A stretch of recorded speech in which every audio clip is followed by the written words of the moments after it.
Je vous propose un voyage en Suède, pays qui a bercé de nombreux savants et grands chimistes.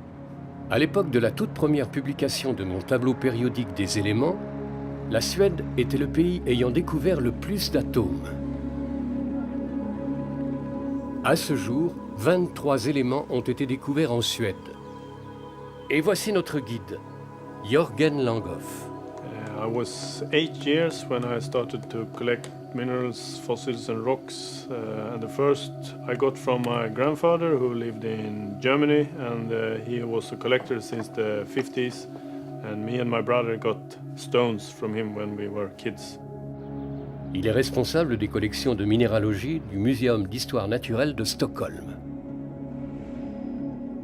Ce sont des milliers de minéraux aux compositions diverses et fantastiques qui ont été amassés au fil du temps.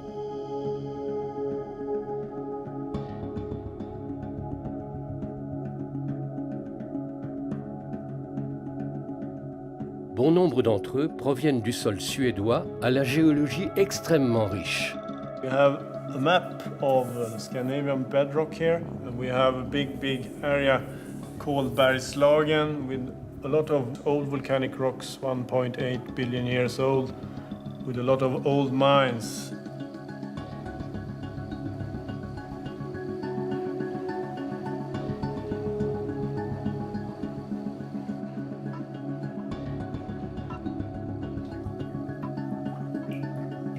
À Langban, 270 espèces minérales ont été trouvées, dont 60 décrites pour la première fois au monde.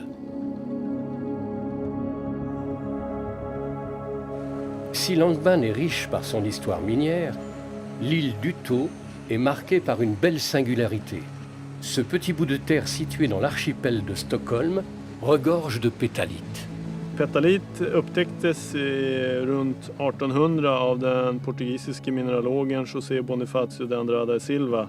L'isolation d'un nouvel élément dans la pétalite fut réalisée dans le laboratoire d'un certain Berzelius, un des fondateurs de la chimie moderne. Jakob Berzelius är en av Sveriges viktigaste kemister. Han reformerade kemin i början av 1800-talet. Han analyserade noggrant, han ställde upp mineralsystem på kemisk grund. Han inrättade de kemiska beteckningarna som är dagens kemiska språk, bland annat. Berzelius avait déjà accroché à son tableau de chasse atomique le cérium en 1807 et le sélénium en 1817. Cette même année, Arf Wetson, disciple de Berzelius, s'acharnait à découvrir la formule chimique de la pétalite. Mais ses calculs ne tombaient jamais justes. Lorsqu'il osa montrer ses résultats à son maître, ils découvrirent ensemble qu'ils avaient identifié un oxyde inconnu. Ils l'appelèrent lithium. Sur une autre île, la découverte d'une petite pierre au XVIIIe siècle a révolutionné l'histoire de la chimie mondiale. Voici l'histoire de la saga des terres rares. Au sein des collections minéralogiques du musée se trouve une pierre possédant à elle seule de nombreux éléments chimiques, la gadolinite. Arrhenius découvre en 1787 un minéral noir inconnu. Il l'envoie pour analyse au jeune chimiste finlandais Gadolin, qui découvre alors l'élément yttrium. C'est là que débute l'aventure. Mosander, un autre élève de Berzelius, découvre qu'il s'agit d'un mélange d'yttrium, mais aussi d'herbium et de terbium. Puis, le Suisse Galissard de Marignac découvre que l'herbium est en fait mélangé à un nouvel élément, qu'il nomme ytterbium. La gadolinite a d'abord révélé 4 nouveaux éléments, mais 100 ans plus tard, scandium, holmium, thulium, dysprosium et lutécium seront successivement isolés par des chimistes.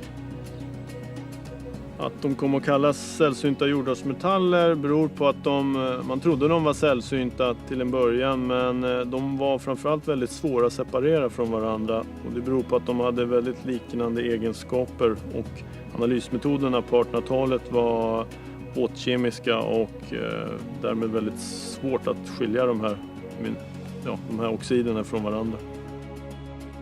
Un siècle d'efforts fut nécessaire pour identifier certains membres de la famille des terres rares. Et en plus, patatras, On se rend compte en cours de route qu'on ne sait pas où les placer dans mon tableau périodique. Il faut sauver la table périodique, se sont écriés les chimistes de l'époque. Ce qui fut fait en leur créant généreusement une ligne supplémentaire exprès pour eux. Ces 9 éléments, tous issus d'un même minéral trouvé dans les mines d'Ytterby. Record à battre.